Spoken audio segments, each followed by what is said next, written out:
Mas muitas das vezes também nós encontramos em momentos difíceis da nossa vida que parece que tudo vai desmoronar.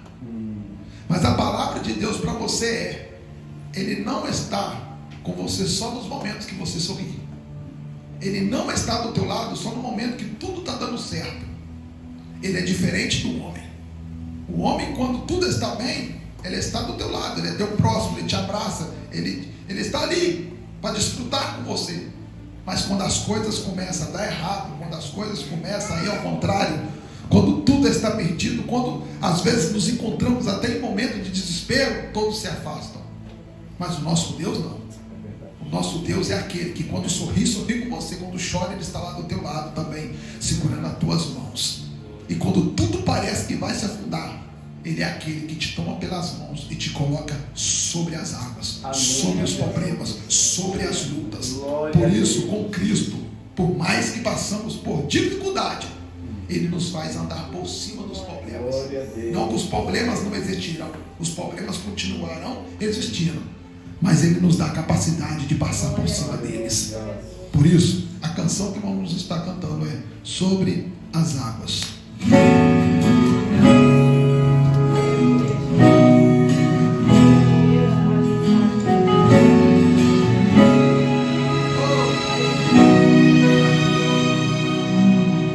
Se o sol se pôr e a noite chegar, Tu és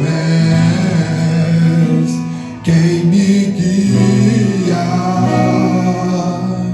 Se a tempestade me alcançar, Tu és meu abrigo. Se o mar me submergir, a Tua mão me faz a forma pra respirar, me faz andar sobre as águas.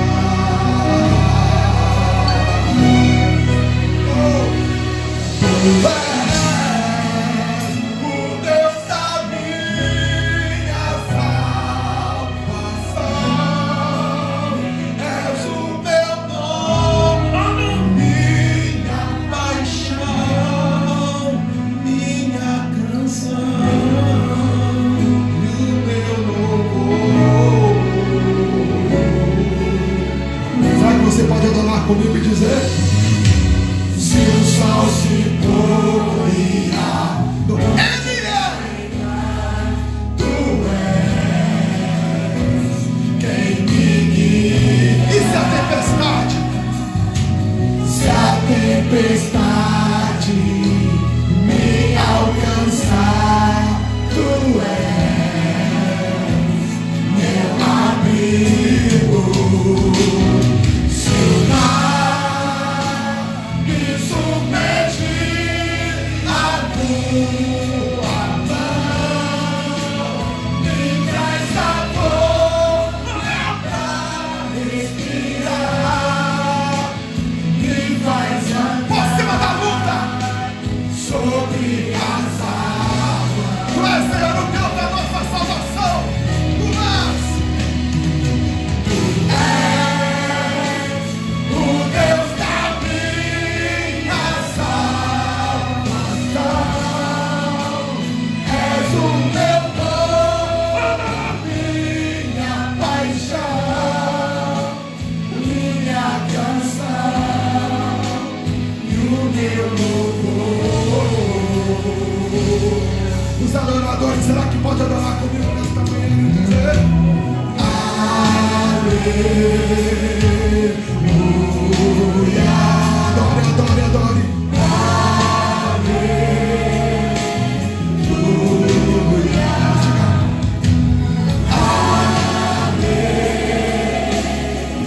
Aleluia. Aleluia.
isso, apenas adore.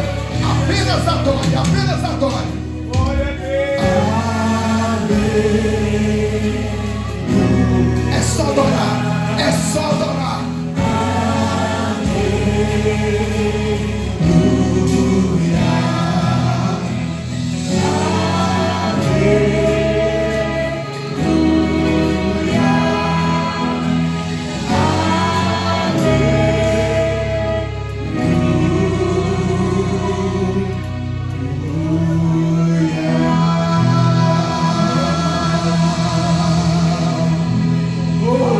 Os adoradores, uma salva de palmas e adore esse Deus.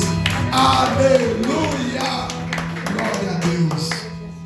Nesse barco da vida, escute isso: nenhum de nós vai naufragar, Glória a Deus. porque nesse barco Jesus está conosco. E todos nós, em nome de Jesus, pelo seu poder, pela sua força e pela sua presença, nós chegaremos do outro lado de lá, porque Ele é conosco. Glória a Deus. De pé, sem perda de tempo, vamos estar recebendo aqui o homem de Deus, o cooperador Camilo, que vai estar nesta manhã trazendo a palavra do Senhor para os nossos corações. Abra o teu coração, Deus tem uma palavra para você nesta manhã.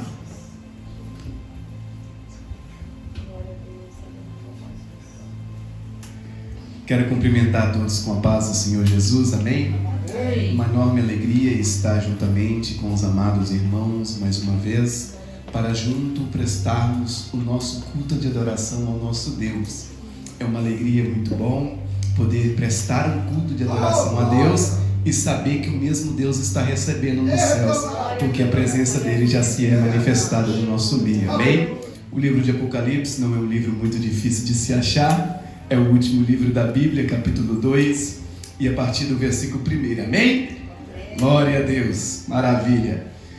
Diz assim a palavra do Senhor: escreve ao anjo da igreja que está em Éfeso, isto diz aquele que tem na sua destra as 7 estrelas, que anda no meio dos 7 castiçais de ouro.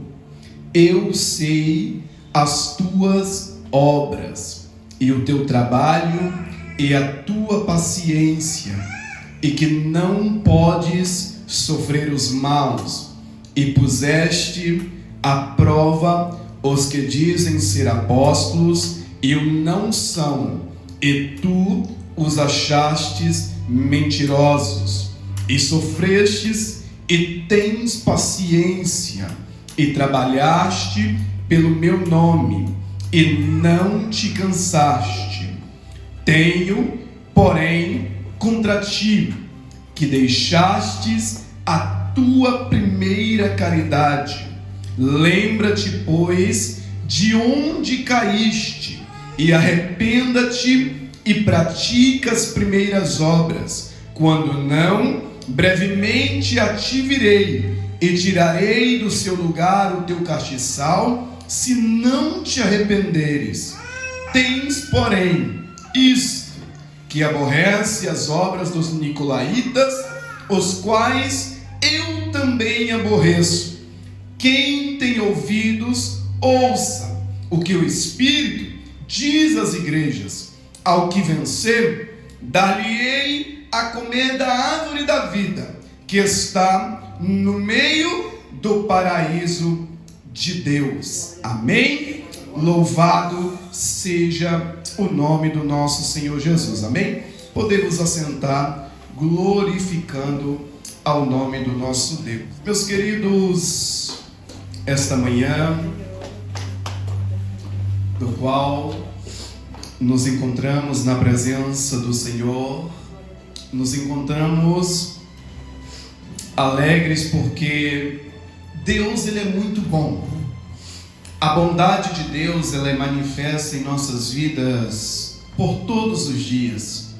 Mas em cada dia em especial, nós louvamos ao nome do nosso Deus, porque sabemos que quando nós levantamos pela manhã da nossa casa, da nossa cama, do nosso leito, onde nos deitamos para dormir um sono, E se você durante a sua noite pôde dormir uma noite tranquila, pôde dormir uma noite em paz, se você, ao acordar por esta manhã, e você abrindo os teus olhos, você pôde olhar para o seu lado, aqueles que são casados e têm as vossas esposas, olhou para o lado e viu a sua esposa, ou às vezes pôde abrir os seus olhos e poder enxergar o lindo dia que Deus mais um dia fez. Isso é uma dádiva muito grande. Dádiva esta que quando nós acordamos e amanhecemos, somos gratos a Deus, porque sabemos que tudo que nos acontece, por todo o bem que é feito a nós, é a misericórdia de Deus, é a sua palavra se cumprindo nas nossas vidas, quando no livro de Lamentações, no seu capítulo 3, versículo 23, nos diz que as misericórdias do Senhor são as causas de não sermos consumidos, e é por causa destas misericórdias que você está aqui nesta manhã. É por causa desta palavra profética que as misericórdias do Senhor têm se estendido de geração a geração. E hoje você pode estar na casa do Senhor. E a palavra referente a nós nesta manhã é uma palavra de peso. E o que é uma palavra de peso? Pregador. É uma palavra aonde nos trará uma reflexão. Reflexão esta que nós devemos prestar muito bem a atenção. E o porquê que nós devemos prestar atenção nesta palavra que você agora está se referindo, pregador? É porque a palavra de Deus nos diz que, lá no livro do profeta Ezequiel, que o seu povo, ele perece por falta de conhecimento. E por falta de conhecimento, o povo de Deus perece. Há um livro de literatura portuguesa que nos diz a respeito de um cômico que existe. E neste cômico estava um homem um dia andando pela rua. E andando ele pela rua, ele avistou algo parecido com um animal, não sei, algo do tipo.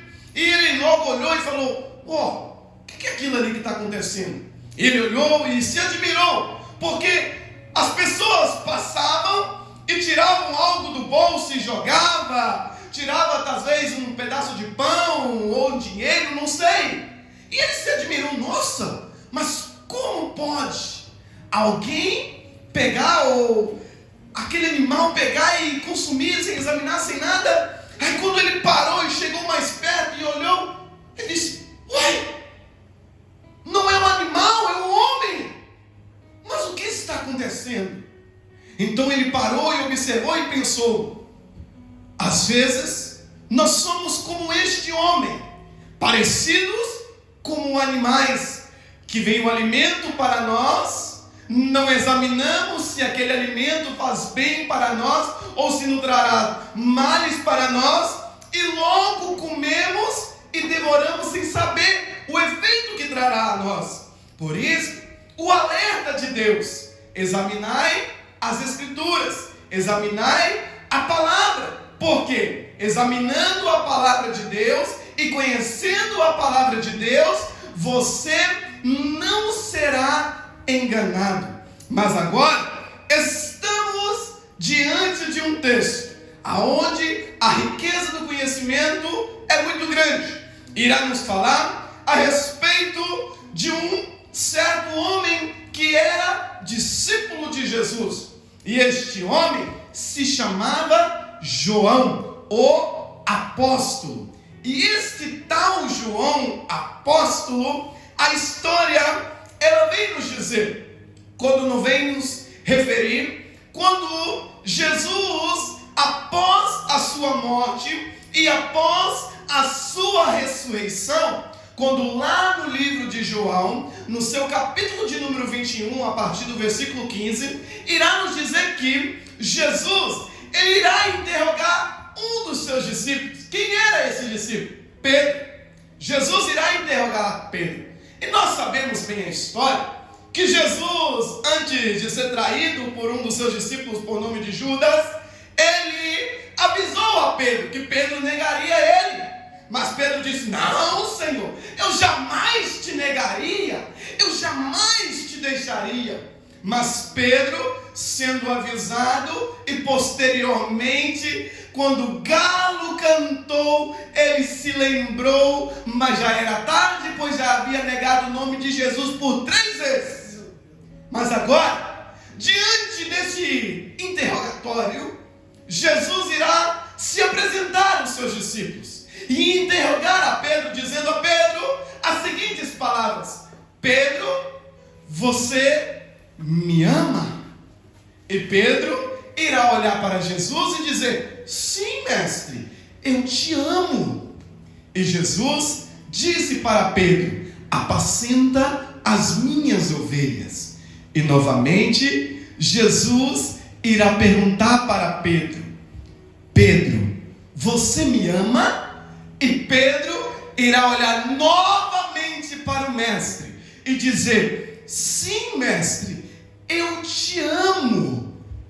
E Jesus tornou a dizer a Pedro: apacenta as minhas ovelhas. Mas novamente, quando Pedro achou: agora acabou, Jesus não vai me perguntar mais, Jesus pergunta a Pedro pela 3ª vez, aonde ele se entristeceu o seu coração, porque lembrou da onde ele havia caído, da onde ele havia falhado com o mestre, e o seu coração se entristeceu. Mas Jesus perguntou: Pedro, tu me amas? E Pedro respondeu ao mestre: Senhor, tu conheces todas as coisas, tu sabes de tudo, e nada lhe é oculto. Então Pedro respondeu a Jesus: e tu sabes que eu te amo, mestre. Então o mestre disse: apacenta as minhas ovelhas. Mas vejamos que o texto, ao continuar, um filho enciumado, que foi perguntado pelo seu amigo, pelo seu pai, pelo seu Deus, pelo seu Senhor, se ele amava o seu mestre, agora ele vai olhar para o lado e ver um discípulo. Que discípulo era este? João, o discípulo amado. Por que amado? Porque quando o mestre se assentava com seus outros discípulos para comer, quando ele sentava a ensinar os seus discípulos, esse discípulo João, o amado do mestre, aquele amigo íntimo do Senhor, ele se encostava perto do mestre e deitava sua cabeça no mestre para descansar no seu Senhor, porque a amizade e o amor que tinha pelo seu mestre era muito grande que ele tinha. Então Pedro, enciumado, ele vai olhar para João e lembrar que João era o discípulo amado, e vai lembrar das palavras de Jesus sobre a traição, sobre tudo, e vai perguntar a Jesus: mas e esse Senhor? O que há de acontecer com ele? Então Jesus irá referir palavras proféticas, aonde a profecia iria se cumprir sobre a vida de João, que ele não veria a morte até que ele voltasse novamente. E Pedro, ouvindo essas palavras, e todos os discípulos ouvindo isto referente a João, agora ele irá pensar consigo: então João não vai morrer? João não vai ser morto? Jesus estava dizendo: até que eu venha. Não sei que forma, mas a palavra de Jesus estava dizendo. E a história nos diz que posteriormente a este acontecimento, os demais discípulos, assim como Pedro, que não se achou digno de ser crucificado como seu mestre, foi crucificado de cabeça para baixo na cruz. Vejamos que todos os discípulos, a não ser por Judas que se suicidou, os demais discípulos foram martirizados, foram cruelmente assassinados e brutalmente torturados e mortos. Muitos deles sofreram castigos e dores inimagináveis, mas não negaram o seu mestre, não negaram ao Senhor. Todos estes morreram, mas restou um quem? João, aquele que tinha a promessa do seu mestre. E esse que tinha a promessa desse mestre, ele foi por diversas vezes levado para ser morto pelos seus inimigos. E a história nos diz que o imperador de Roma, ele não gostando de João e da atitude de João, que não abria mão da sua fé, ele irá convocar a João, irá prender a João. Os soldados vieram prender a João, e trazendo João diante daquela multidão, diante do povo, para que fosse espetáculo, para que fosse com uma apresentação diante do povo. E vejamos que trazendo João, o discípulo amado, aquele que tinha a promessa do mestre, colocaram ele, a história diz, dentro de uma caldeira de óleo fervente ardente, e colocaram fogo por debaixo. E aquele fogo foi aumentado ainda mais. E que fizeram? Lançaram o discípulo amado do mestre dentro daquele óleo ardente, dentro daquela caldeira, procurando matar, procurando tirar-lhe a vida. Mas aquele que tem promessa, aqueles que esperam no Senhor, aqueles que estão confiantes no seu mestre, ao invés de se queimarem, pensar, está queimando, está pegando fogo, não. João tranquilamente sentiu-se como se estivesse em uma sala, sentiu-se como se estivesse em um spa. E agora, ao invés de ficar louco, João irá ficar tranquilamente diante dessa situação, trazendo revolta ao imperador, trazendo revolta aos líderes, porque olhavam e diziam: como isto pode acontecer? É porque aqueles que têm promessa de Deus, aqueles que estão em Deus, nenhum mal antes que seja o tempo de Deus pode acontecer com nenhum de nós. Porque se você estiver firmado no Senhor, mal algum acontece para os que estão em Cristo. Aos que estão em Cristo. Mas o imperador, mas os seus inimigos, eles não se deram por satisfeitos. Assim acontece nas nossas vidas. Os nossos inimigos, eles não se dão por satisfeitos. A todo tempo eles procuram nos matar, tirar a nossa vida, tirar a nossa paz. E agora, João, ele irá ser mandado para uma ilha. E esta ilha era por nome a ilha de Patmos, aonde só iam os mais terríveis criminosos, os homens mais mal daquela época. Mas o que João fez? Apenas serviu ao mestre, apenas continuou na promessa. Só que o imperador mandou ele para lá, pensando ele, talvez um bandido, um assaltante, às vezes um estrupador, um assassino, irá tirar a vida de João. Só que ao contrário disso, a história nos diz que algo diferente aconteceu na ilha de Patmos. E o que aconteceu de diferente? Jesus veio a João a revelar-lhe palavras reveladoras a respeito do livro de Apocalipse.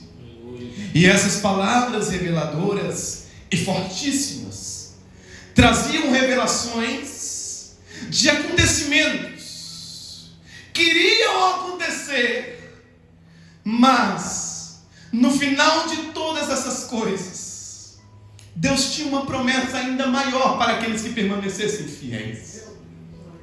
Aonde Deus irá chamar a João e começar-lhe a revelar a respeito da sua palavra. Mas como o nosso Deus é um Deus tremendo, um Deus que nos conhece, Ele irá mandar cartas para as suas igrejas. E vejamos que o capítulo 2 do livro de Apocalipse irá nos dizer, a partir do versículo 1, que Jesus, Ele tem aquele que tem na palma das suas mãos as 7 estrelas, que significam os mensageiros, e aquele que anda no meio dos catiçais. Os catiçais são as 7 igrejas do Senhor. E quem anda no meio das 7 igrejas? Jesus. E aquele que anda no meio das 7 igrejas estava falando agora diretamente com o seu discípulo amado João, e revelando acerca do que ele queria revelar, para que a sua igreja, em tempos de crise, em tempos de luta, pudessem ser despertadas do sono do qual dormiam. E vejamos, João escrevendo agora, recebendo as divinas revelações do Mestre, essas cartas que seriam usadas como alertas às igrejas. E a primeira carta que nós lemos, e é onde nós iremos nos referir para a mensagem desta manhã, é a carta à igreja de Éfeso. Esta carta foi escrita para uma igreja de Éfeso, mas ao contrário do que muitos pensam, esta carta, ela foi escrita não para uma igreja como esta que você está acostumado a estar nos dias de hoje, não para uma igreja onde você entra, tem um ar-condicionado quentinho em tempos de frio, um ar-condicionado gelado em tempos de calor, aonde você pode se assentar em conforto de uma cadeira. Naquela época, um homem que outrora vivia, embora tivesse visão, embora tivesse olhos, mas vivia cego, um homem, um dia teve um encontro com o Mestre, e por ter um encontro com o Mestre, ele ficou cego de verdade, e a cegueira que era apenas da visão, do seu entendimento, agora o Mestre irá lhe dar um outro tipo de visão, uma visão amplamente de um ministério, aonde Deus estava entregando em suas mãos uma responsabilidade muito grande. Este homem é Paulo, o missionário Paulo, aonde, recebendo as divinas revelações do Senhor e sendo usado por Deus em suas viagens, em sua terceira viagem, a palavra de Deus no livro de Atos irá nos dizer que na sua terceira viagem, no seu capítulo 19, ele foi para uma cidade chamada Éfeso. E nessa cidade chamada Éfeso, era uma cidade muito bem conhecida, porque naquela época, na cidade de Éfeso, existia uma deusa chamada Ártemi, ou melhor, Diana, e esta deusa, ela era venerada naquela época. E sendo ela venerada, aquela cidade era uma cidade muito rica. E sendo uma cidade muito rica, eles construíram um templo. E este templo, ele era tão grande, que era considerado uma das 7 maravilhas do mundo antigo. Para você ver que era uma cidade muito importante. Mas aquela cidade, embora tivesse toda a riqueza, embora tivesse tudo que pudesse agradar a carne, porque homens e mulheres iam para aquela cidade para prestarem culto a esta deusa Diana, e diante dela eles se prostituíam, eles faziam orgias, sacrifícios, sacrilégios, para que pudessem prestarem a sua adoração a esta deusa. Mas vejamos que, embora nesta cidade o povo daquele lugar era um povo rico, eles não tinham o mais importante, que era Jesus. Eles não tinham a palavra de Jesus, mas Deus enviou a Paulo. E Paulo, chegando naquela cidade e pregando a palavra do Senhor, aonde ali já tinha 12 discípulos, os discípulos formados por João Batista, aquele que pregava a voz no deserto, anunciando aquele que iria vir após ele e que teria batizado estes discípulos. Só que esses discípulos eram discípulos ainda incompletos, pois eles não tinham o Espírito Santo de Deus. E chegando a Paulo a estes homens, perguntou-lhes: vocês conhecem o Espírito Santo? E eles disseram: mas nós nem sabemos quem é o Espírito Santo, como nós teremos o Espírito Santo? Então Paulo estendeu as suas mãos sobre aqueles discípulos, e com a autoridade de Deus, eles receberam o Espírito Santo de Deus. E cheios do Espírito Santo de Deus, vejamos que eles agora irão sair a pregar o Evangelho do Senhor. E pregando o Evangelho, e pregando a palavra de Deus, vejamos que muitos homens daquela época começaram a se irar, porque a palavra de Deus era pregada intensamente. E pregando a palavra de Deus, a igreja naquela época, ela era conhecida como o caminho. Porque uma certa feita, Jesus, em João capítulo 14, versículo 6, nos diz: eu sou o caminho. E se Jesus ele é a cabeça da igreja, logo a igreja naquela época era conhecida como o caminho. E sabendo isto, os irmãos daquela época, vendo a pregação de Paulo, o Evangelho de Cristo, que era Salvador, e que muitas pessoas estavam se convertendo ao Evangelho, vejamos que agora Paulo irá incessantemente pregar junto com aqueles discípulos a palavra de Deus. E aqueles homens, os homens que queriam atrapalhar a obra missionária, eles falavam mal da igreja. Mas só que algo interessante acontecia, que quanto mais eles pregavam a palavra de Deus, quanto mais eles rebatiam a respeito da palavra de Deus, os milagres iam acontecendo.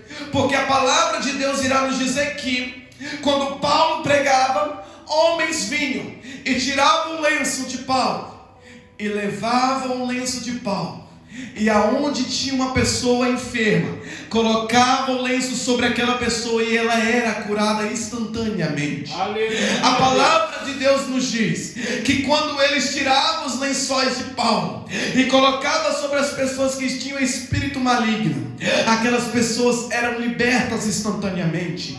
E isto começou a atrair a atenção do povo de Éfeso. Aleluia. Os efésios começaram a se interessar pelo Evangelho de Cristo, porque viram a autoridade que tinha, o poder que tinha a palavra de Jesus.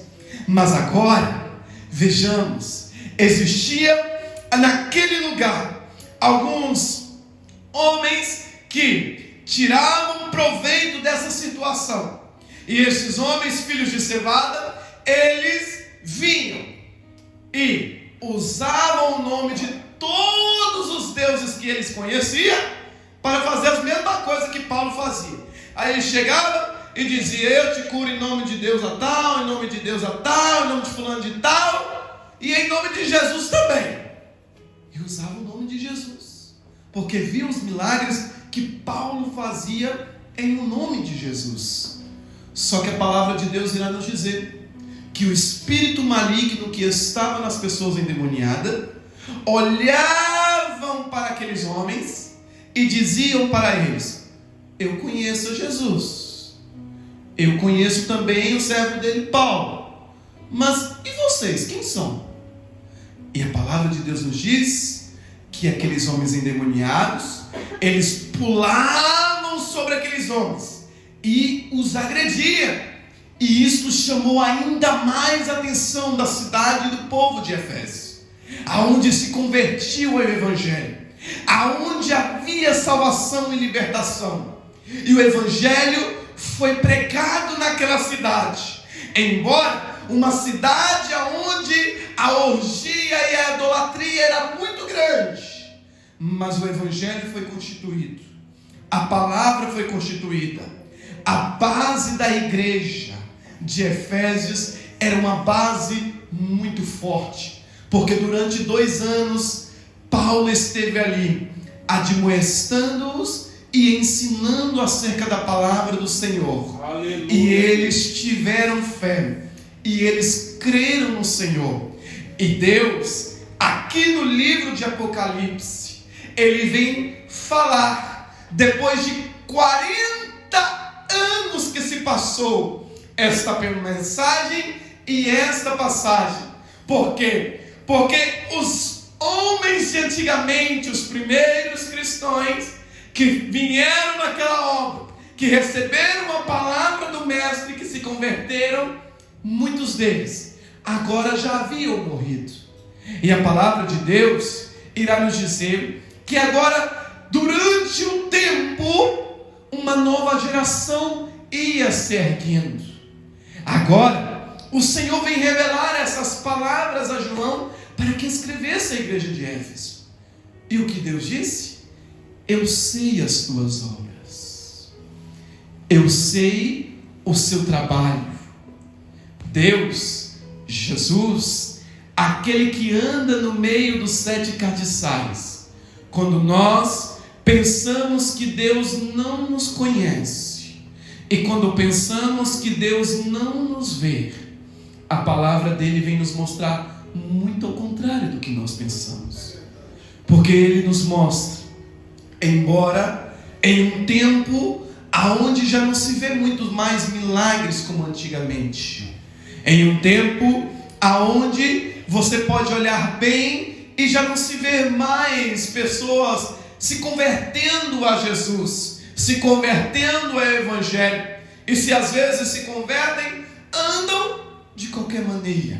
Mas Deus, ele conhece o seu povo e conhece a sua igreja, porque ele anda no nosso meio e ele sabe exatamente quem cada um de nós somos. E se Deus conhece quem cada um de nós somos, ele conhece também o nosso trabalho. Ele também conhece que temos paciência diante de situações que nos tiram a nossa esperança, que nos tiram a nossa certeza de uma vitória. A nossas vezes, a paciência das vezes é testada no nosso trabalho, no nosso dia a dia.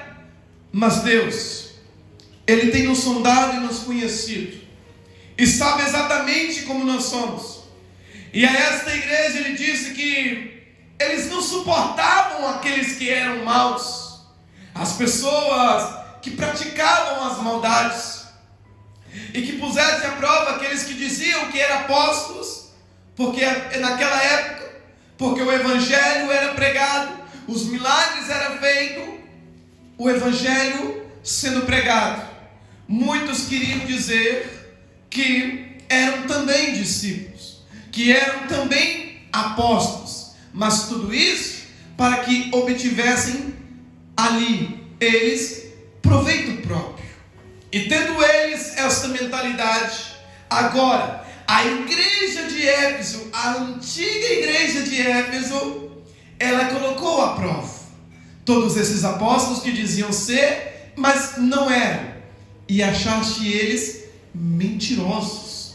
A palavra de Deus nos diz que estes irmãos da igreja de Éfeso achou estes homens mentirosos. Mas agora vejamos que eles sofrendo e tendo paciência e trabalhando pelo nome do Senhor, características da igreja de Éfeso. Se formos olhar para os nossos dias de hoje, as características de muitos nós, eu quero te convidar para você se autoexaminar, para você se fazer uma autoanálise nesta manhã. Será que você, as suas obras que você faz com as suas mãos, elas têm beneficiado o reino de Deus? Será que você tem trabalhado pelo proveito do reino de Deus? Será que você, diante das circunstâncias, às vezes você é provocado lá no seu trabalho e as pessoas querem tirar a sua paciência, será que você tem aguentado pacientemente? Será que quando as lutas aparecem na sua vida, você tem suportado pacientemente? Será que você, quando encontra alguém que está ao seu redor, próximo de você, fazendo o que é mal diante dos olhos do Senhor, você chega perto dele e fala: ó, você é meu amigo, mas está errado isso aí, não pode continuar assim? Será que você ainda continua sendo aquele mesmo cristão do início, que quando a prova vinha, você ia para o joelho e começava a orar, e logo quando levantava o milagre recebia? Será que você ainda é o mesmo, aonde a palavra de Deus tinha importância no seu coração? Porque o que Deus está nos alertando aqui é que tenho, porém, contra ti, que deixastes o teu primeiro amor, a tua primeira caridade, aquilo que você fazia em prol do reino de Deus, em prol da amizade, em prol do amor do Mestre, já não se tem feito mais. Eu me lembro bem, estive contando para minha esposa ainda essa semana, que quando eu era mais novo, ainda criança, eu não sabia ler. Eu tinha os meus 6 anos de idade, mas o meu pai, embora ímpio, ele me ensinou os caminhos de Deus, me levava para a casa de Deus. Ele não servia completamente ao Evangelho de Cristo nesta época, e eu me lembro que todos os dias pela manhã, quando eu acordava, escovava o meu dentinho ali, tomava o meu cafezinho da manhã, aí ele olhava para mim e perguntava: já leu a Bíblia? Eu não me lembro de saber ler a Bíblia com 6 anos de idade, mas ele me perguntava: você já leu a Bíblia? Aí eu falava: já vou ler, papai. Aí eu pegava o livro, a Bíblia, a palavra de Deus, ia lá, esfolheava, parecia que eu sabia ler a palavra de Deus. Mas eu me lembro que, por ler a palavra de Deus, e por ter um pai muito rigoroso naquela época, que ainda não era completamente convertido ao Evangelho de Cristo, ele era muito mal comigo, e me torturava de algumas maneiras, mentalmente e até mesmo fisicamente, e as formas de que ele me agredia me traziam traumas. E como um menino talvez revoltado de apanhar do seu pai covardemente, eu poderia ter crescido como um malandro de rua, como uma pessoa drogada, alcoólatra, mas só que por ele me ensinar apenas um caminho, a ler a palavra de Deus e buscar na palavra de Deus, eu encontrei abrigo, eu encontrei um refúgio em Deus, porque a palavra de Deus nos diz, no Salmo 91, aquele que habita no esconderijo do Altíssimo, a sombra do Onipotente descansará. E todas as vezes que meu pai me agredia, e todas as vezes que meu pai covardemente me batia, eu buscava conforto na palavra de Deus. E isso foi crescendo no meu coração. E isso foi brotando dentro de mim. O desejo de estar mais perto de Deus. O desejo de buscar mais da palavra de Deus. E o desejo de estar mais próximo, conhecer a Deus. Tanto que até mesmo eu dizia, quando eu era criança, se eu morrer, a última palavra que eu quero dizer era Deus. Porque eu pensava comigo que se eu dissesse Deus, Deus me levava e eu ia ser salvo já. Amém. E acabou. Mas nós sabemos que a palavra de Deus, ela nos traz refúgio. E a presença de Deus, ela nos traz conforto. E eu me lembro que com o passar dos anos, com o passar do tempo, eu tive um desejo no meu coração. Um desejo adolescente, um desejo de jovem, de conhecer de como era o mundo. Visto que Deus já havia me revelado muito antes disso acontecer, em um sonho, aonde eu estava saindo de um lugar da onde não era para eu sair, e indo para um lugar aonde eu ia me machucar muito, mas que eu ia voltar mesmo pela dor. E isso aconteceu por causa do desejo do meu coração, do desejo da minha mocidade, porém não estar com os meus pés firmados, aonde eu virava as noites anteriores, lendo a palavra de Deus, passava horas e mais horas orando. Agora já não existia mais isso. Agora isto já era coisa do passado. E lá no mundo, os prazeres foram bons. Veio tudo, porque as bandejas que o inimigo vem nos oferecer, às vezes são agradáveis aos nossos olhos. Mas a tristeza não podia se conter no meu coração. Aonde Deus fez uma promessa para mim. E eu faço questão de dizer essa promessa. Essa foi a que Deus fez para mim. Mas lembra-te hoje de qual promessa que Deus fez para você. A promessa que Deus fez para mim, Ele usou um profeta e levou lá na minha casa. E aquele profeta tomado por Deus, ele disse: Camilo, enquanto você não voltar para os caminhos do Senhor, as portas de Deus, elas não se abrirão sobre a sua vida. E a partir daquele dia, eu mentalizei, eu pensei, será mesmo? E aí, enquanto eu dizia será, eu perdi meu emprego. Enquanto eu dizia será, eu perdi a minha alegria, eu perdi a minha paz, eu perdi todo o meu conforto. Eu quase morri. Até que eu voltei para os caminhos do Senhor. E voltando para os caminhos de Deus, aquela promessa que Ele havia dito, que as portas não se abririam enquanto eu não voltasse, agora, porque eu voltei para os caminhos do Senhor, não existem portas que continuem fechadas diante de mim, porque o nosso Deus, Ele é fiel com a sua palavra, porque o nosso Deus, Ele cumpre com a sua palavra.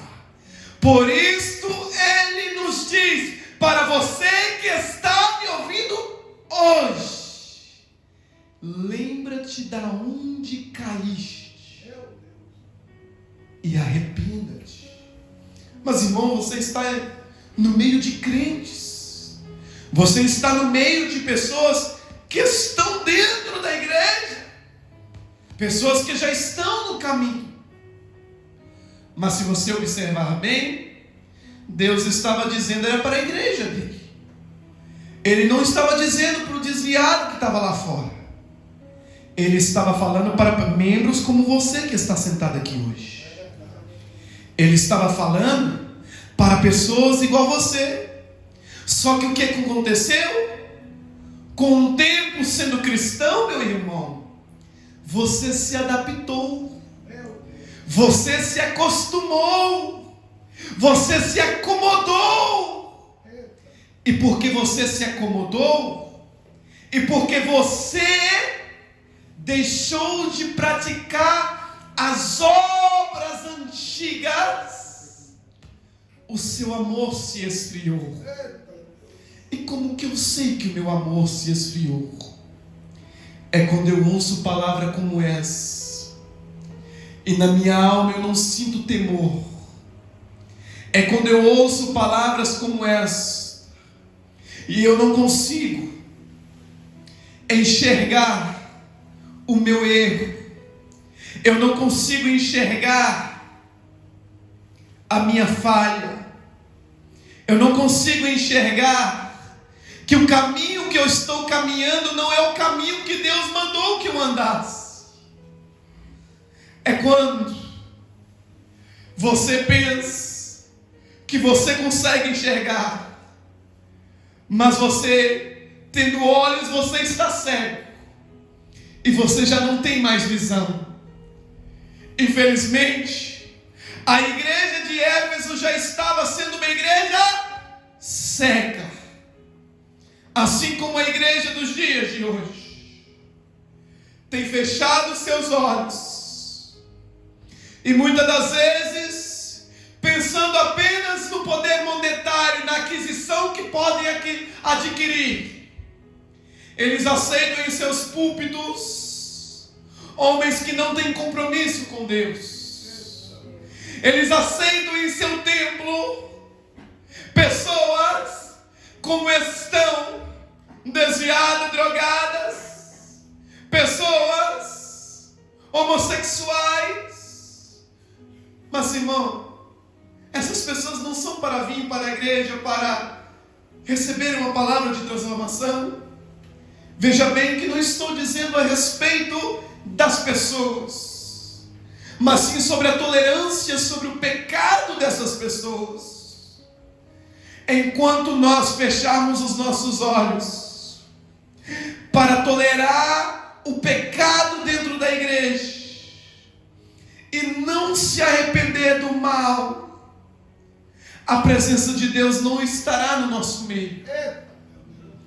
Enquanto nós fecharmos os nossos ouvidos e não der crédito à palavra de Deus, o Espírito Santo ele não vai operar na sua vida. O Espírito Santo ele não vai operar na sua causa que parece impossível. Sabe qual é o problema?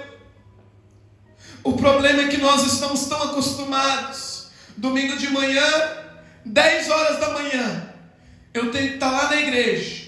Vou colocar essa roupa aqui e vou lá para a casa de Deus. Chegando lá, eu vou me assentar. Vai durar 2 horas o culto, contando com um cafezinho, tá bom? Vai durar 2 horas. Aí depois eu vou para minha casa, vou ligar na minha televisão, talvez eu vou para um shopping, vou para um restaurante, e tudo que você viu e ouviu na casa do Senhor, você não deu crédito, você não deu valor, porque se tornou algo comum, algo rotineiro, algo que você está banalizando, aonde nós devemos parar e refletir que nós estamos vivendo em um tempo onde Deus tem enviado os seus mensageiros para nos alertar, para nos despertar. Este ano, eu estava conversando com meu sogro, eu comecei o mais complicado da minha vida possível. Muitas pessoas também começaram assim. Aí começou o ano de 2024, primeiro dia teve um terremoto, aí no segundo, terceiro, quarto dia, eu com febre nas mais altas alturas, aí houve um incêndio de um avião, houve outras catástrofes. O ano começou um problemaço grandão. Mas aqueles que não esperam, não confiam e não têm certeza da sua salvação, eles se desesperam. Eles falam: ai meu Deus, eu comecei com o pé errado esse ano e tá dando tudo errado já. Comecei devendo até não sei aonde e não tem condição de pagar. Porque deixaram de acreditar no Senhor e desesperam diante dessas circunstâncias. Mas o Senhor, Ele me propôs esta palavra no meu coração nesta manhã. Porque a palavra do Senhor, ela não pode deixar de crescer em nossos corações. Não pode deixar de prevalecer em nossas vidas. Por isso o Senhor, Ele vem nos lembrar e dizer, para nos lembrar da onde nós caímos. Coisa mais difícil, meu irmão, é quando você cai e tornar a levantar novamente. Porque cair só basta você estar de pé. Para você tropeçar e cair pelo caminho é facinho, parece ter Maria Mole. Cai facinho. Mas para você novamente se erguer é difícil. Mas para nosso Deus, que envia mensagens como esta, não é impossível o seu estado. Eu não sei como o seu coração anda para com Deus. Eu não sei como você tem dedicado a sua vida diante do altar de Deus. Não sei se Deus pode olhar para você nesta manhã e dizer: olha lá o meu servo, aquele lá é o meu discípulo amado. Tem uma promessa sobre a vida dele também, não vai morrer. Será que se Deus olhar para a igreja de Itaruí nesta manhã, Ele encontrará um discípulo amado? Ele encontrará alguém que não tem se conformado com o mundo de hoje em dia? Porque vivemos em um tempo aonde vivemos um relacionamento meio conturbado. Às vezes eu comparo o nosso relacionamento com Deus como de um marido com a mulher, ou até mesmo de um marido com a mulher e um filho ainda. Porque lá na minha casa eu tenho 2 filhas, uma ainda bebezinha, outra maior. E às vezes eu estou conversando com a minha esposa e a minha filha chega perto de mim e fica me puxando a minha roupa: papai, papai, papai. A minha esposa está falando comigo e ela está: papai, papai, papai. Aí eu olho para: filha, por favor, deixa eu terminar de falar com sua mãe primeiro. Por quê? Porque temos prioridade. E o relacionamento, ele funciona da seguinte maneira: o relacionamento que o crente tem é com Deus, a igreja e o mundo. Em primeiro lugar, o relacionamento nosso tem que ser com Deus. Em segundo, com a igreja. Em terceiro, com o mundo. Mas o mundo é abominável.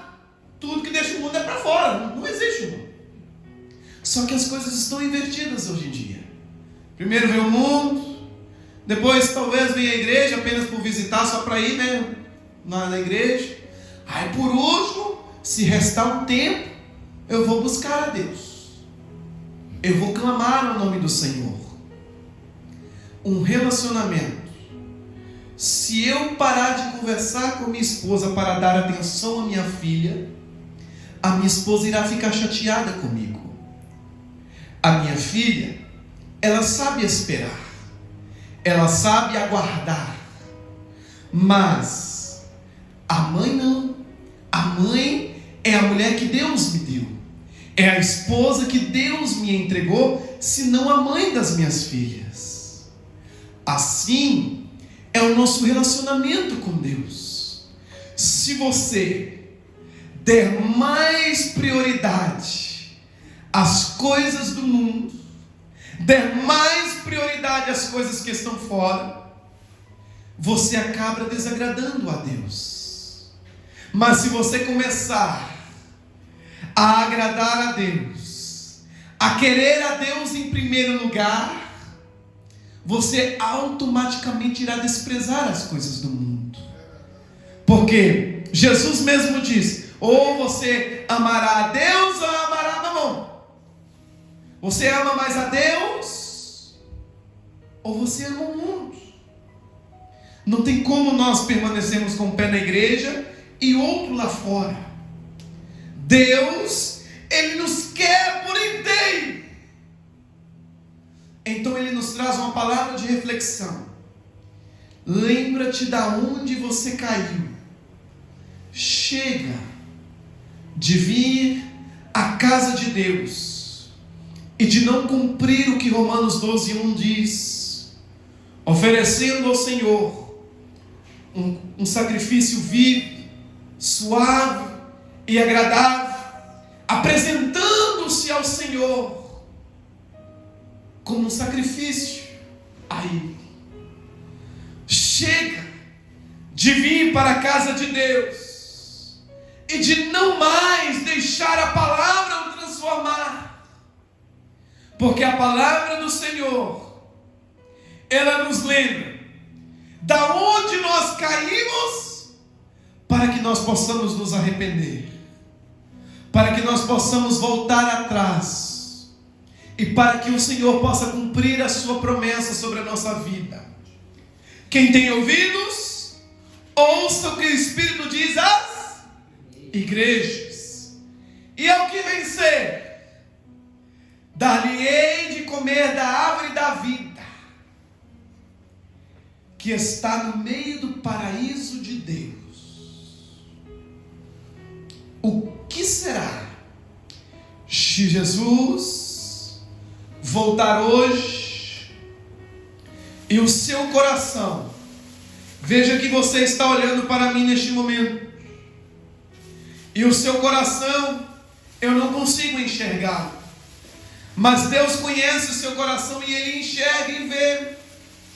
Se Jesus voltar agora, será que você irá subir para os céus do jeito que você está?